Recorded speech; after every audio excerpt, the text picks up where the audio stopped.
NHPC के क्षेत्रीय कार्यालय बनीखेत की ओर से हर घर तिरंगा अभियान के तहत स्कूली बच्चों को राष्ट्रीय ध्वज वितरित किए गए।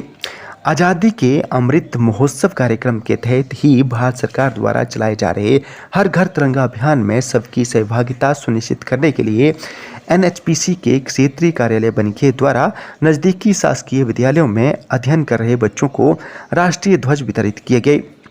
इस अभियान में राजकीय प्राथमिक पाठशाला बडेरू, राजकीय प्राथमिक पाठशाला बटोली, राजकीय प्राथमिक पाठशाला बैली, राजकीय प्राथमिक पाठशाला मलूणा, राजकीय माध्यमिक पाठशाला मलूणा, राजकीय माध्यमिक विद्यालय पुखरी, राजकीय वरिष्ठ माध्यमिक विद्यालय बनीखेत और सनराइज नर्सरी स्कूल बनीखेत शामिल है। इसके अतिरिक्त योग मानव विकास ट्रस्ट बनीखेत में व्यावसायिक प्रशिक्षण प्राप्त कर रही छात्राओं को भी राष्ट्रीय ध्वज वितरित किए गए। सभी बच्चों को हर घर तिरंगा अभियान में उत्साहपूर्वक भाग लेने के लिए भी इस दौरान एनएचपीसी के क्षेत्रीय कार्यालय बनीखेत की ओर से प्रेरित किया गया। ब्राह्मण प्रतिनिधि सभा चंबा का प्रतिनिधि मंडल जल्द ही लक्ष्मीनाथ मंदिर ट्रस्ट के चेयरमैन से मिलेगा और अव्यवस्था से अवगत कराया जाएगा। ये फैसला ब्राह्मण प्रतिनिधि सभा की बैठक में लिया गया। बैठक सभा के अध्यक्ष अजितेश शर्मा की अध्यक्षता में हुई।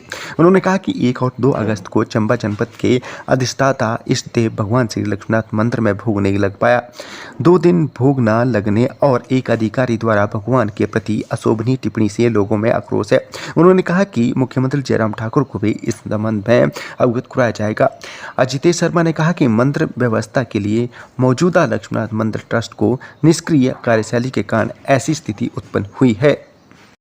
शनिवार को चंबा जिले के 21 लोग कोरोना पॉजिटिव पाए गए हैं तो वहीं 43 लोग इस बीमारी से ठीक हुए हैं। इसकी जानकारी जिला स्वास्थ्य अधिकारी डॉक्टर जालम सिंह भारद्वाज ने दी। उन्होंने बताया कि चंबा जिले के पेंडिंग चल रहे सैंपल की रिपोर्ट शाम के वक्त आई है। इस दौरान चंबा जिले के अलग अलग एरिया के 21 लोग कोरोना पॉजिटिव पाए गए हैं तो वहीं 43 लोग इस बीमारी से ठीक हुए हैं।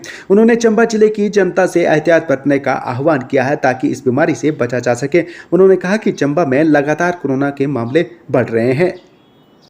चंबा में बदहाल स्वास्थ्य सुविधाओं के खिलाफ आम आदमी पार्टी की ओर से शनिवार को जिला मुख्यालय चंबा में धरना प्रदर्शन किया गया। इस अवसर पर पार्टी के पदाधिकारी और सदस्यों ने बढ़ चढ़कर हिस्सा लिया।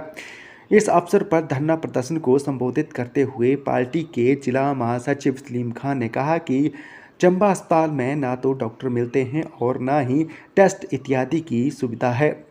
अब तो चंबा अस्पताल मात्र रेफरल अस्पताल बनकर रह गया है क्योंकि डॉक्टरों के पद खाली है और सीटी स्कैन और अल्ट्रासाउंड करवाने की भी 2 महीने के बाद की तारीख मिल रही है, जिसकी वजह से आम आदमी परेशान है।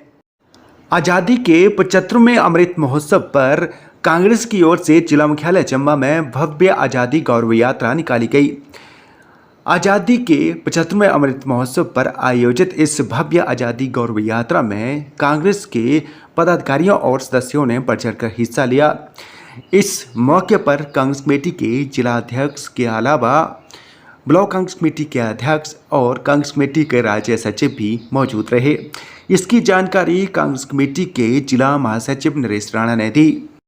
चंबा में गुगाल देवता का फेरा शुरू हो गया है। शनिवार को घोलटी में लोगों के घर द्वार पहुंचकर गुगाल देवता ने उनके दुख दर्द दूर किए।